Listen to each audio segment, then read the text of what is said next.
Hello అండి, నేను doctor busy Pillai, fertility consultant, 49 hospital, Karimnagar. వయసుకి ఇన్ఫర్టిలిటీ మధ్యలో ఏమన్నా రిలేషన్ ఉందా అనేది తెలుసుకుందాం. వయసు పెరుగుతున్న కొద్దీ డెఫినెట్లీ ఇన్ఫర్టిలిటీ అనేది పెరుగుతూ వస్తుంది. సో దానికి కారణాలు ఏంటి? వయసు పెరుగుతుండగా ఎగ్ కౌంట్ తగ్గిపోతూ ఉంటుంది. సో ఎగ్ కౌంట్ తగ్గిపోతే ఇంచుమించు ఇన్ఫర్టిలిటీ కూడా తగ్గిపోతూ వస్తుంది. అది కాకుండా ఒకవేళ ఎగ్ కౌంట్ బాగుంది, సో ప్రెగ్నెన్సీకి ఛాన్స్ ఉందా అంటే ప్రెగ్నెన్సీకి ఛాన్స్ ఉంటుంది.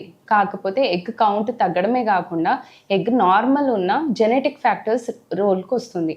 అంటే క్రోమోజోమల్ అబ్నార్మాలిటీస్ అనేది ఎక్కువ అవుతూ ఉంటుంది.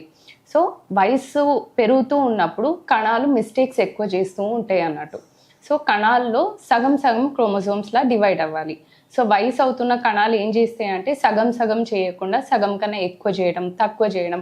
సో అది విడిపోయేటప్పుడు కరెక్ట్గా విడిపోకుండా ఎక్కువ తక్కువ విడిపోతున్నప్పుడు బేబీస్లో ఆ అనామలీస్ వస్తూ ఉంటాయి. క్రోమోజోమ్ అబ్నార్మల్ ఎంబ్రియోస్ ఫామ్ అవుతూ ఉంటుంది.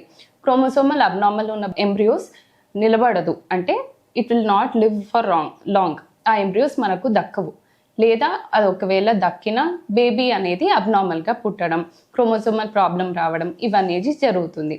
వయసు ఓన్లీ అమ్మాయిలకే ఇంపార్టెంటా, అబ్బాయిలకి ఇంపార్టెంట్ కాదా అనేది ఇంకొక క్వశ్చన్. సో అమ్మాయిలకే కాదు, ఆడవాళ్ళకే కాదు, మగవాళ్ళకు కూడా వయసు అనేది ఇన్ఫర్టిలిటీ అనేది లింక్ ఉంటుంది. సో మగవాళ్ళలో ఏం లింక్ ఉంటుంది అంటే స్పర్మ్ కౌంట్ తగ్గడం ఉండొచ్చు, లేదా స్పర్మ్స్ నార్మల్ ఉన్న డిఎన్ఏ ఫ్రాగ్మెంటేషన్ అనేది వయసు పెరుగుతున్న కొద్దీ ఎక్కువ అవుతూ ఉంటుంది. సో యాజ్ సెట్ కణాలు నార్మల్గా బిహేవ్ చేయడం ఆపేస్తుంది. సో తప్పులు ఎక్కువ జరుగుతాయి. ఇది ఆడవాళ్ళ కణాలకే కాదు, ఎగ్స్కే కాదు, స్పర్మ్కి కూడా అప్లికబుల్. సో వయసు పెరుగుతున్న కొద్దీ నంబర్ తగ్గడమే కాకుండా ఒకవేళ ఎగ్ నంబర్ కానీ స్పర్మ్ నంబర్ నార్మల్ ఉన్నా సరే క్రోమోసోమల్ అబ్నార్మాలిటీస్ ఎక్కువ ఉండడం వల్ల ఇన్ఫర్టిలిటీ అనేది ఎక్కువ ఎదుర్కొంటూ ఉంటారు. మన ఇండియన్ ఏఆర్టీ లా ప్రకారం లేడీస్కి 21 to 50 ఈ ఏజ్ గ్రాప్లోనే ఏఆర్టీ లేకపోతే రిప్రొడక్టివ్ టెక్నిక్స్ ఐవీఎఫ్ కానీ ఐవై కానీ చేయడానికి ఉంటుంది. అదే మగవాళ్ళలో 21 to 55 ఈ ఏజ్ గ్రూప్లోనే చేయడానికి ఉంటుంది.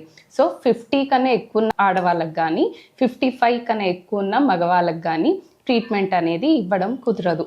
దాట్ ఈస్ మన రీసెంట్ ఏఆర్టీ లా ప్రకారం. Thank you.